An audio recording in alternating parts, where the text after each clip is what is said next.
এবং আওয়ামী ফ্যাসিস্ট দুষ্কৃতিকারীদের যাদের তোমরা দিল্লির মধ্যে রেখেছ, কলকাতায় রেখেছ, হাজার হাজার ইললিগালি অন্যায়ভাবে তাদের পুশ আউট করো, মানে ভারত থেকে বাংলাদেশে ফেরত পাঠাও। বন্ধুরা, অনেক কথাই মুক্তিযোদ্ধা হিসেবে আমাদের বলতে হয়, তার কারণ আমরা যুদ্ধ করে এই দেশটা স্বাধীন করেছিলাম। আমাদের নেতা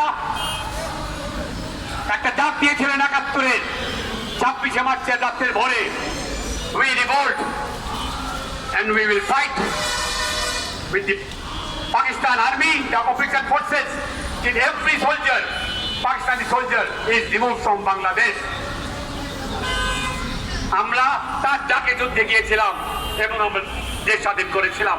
অনেকেই বলে, অনেকে মনে করে যে ভারত আমাদেরকে স্বাধীন করে দিয়েছে, তারা বলতে চায় ভারতের ন্যাশনাল ওটাই। কিন্তু আপনাদের কাছে বলতে চাই, আমরা একজন মুক্তিযোদ্ধা হিসেবে, ভারত প্রথম ৩ মাস আমাদেরকে কোনো অস্ত্র দেয় নাই। আমরা এই অস্ত্র, যে অস্ত্র দিয়ে যুদ্ধ করেছি, হয় এখান থেকে নিয়ে গেছি, না হলে বর্ডারে যত পুলিশ ক্যাম্প ছিল সেগুলোকে অ্যাটাক করে সেই অস্ত্র ব্যবহার করে আমরা যুদ্ধ করেছি।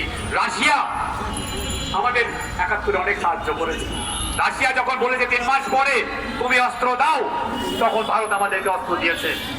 তাও তারা যে অস্ত্র দিয়েছে, আমার সাথে অনেক মুক্তিযোদ্ধা আছে যারা অস্ত্র হাতে যুদ্ধ করেছে ইন্ডিয়ান অস্ত্র নিয়ে। SLR, সেলফ লোডিং রাইফেল, ওটার ৪-৫টা গুলি করলেই গরমে ওটা বাস্ট করতো। ওটা নিয়ে আমরা যুদ্ধ করতে পারি নাই, ব্যারেল বাস্ট করতো। আমরা মুক্তিযোদ্ধা ভাই পিছন থেকে স্মরণ করিয়ে দিল।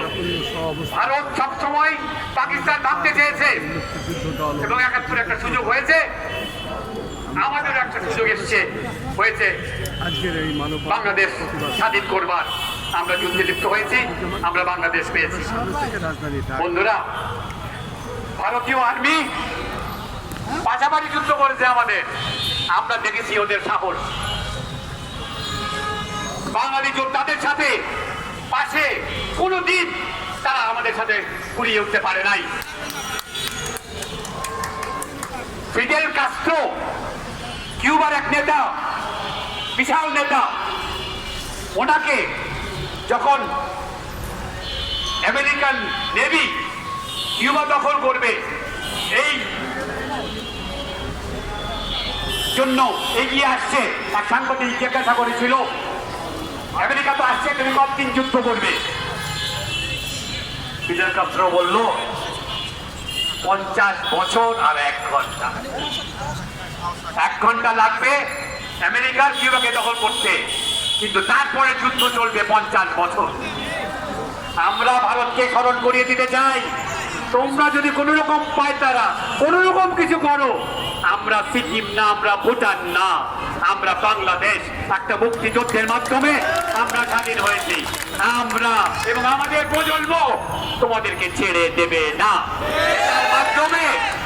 এটার মাধ্যমে ভারত টুকরো টুকরো হয়ে যাবে।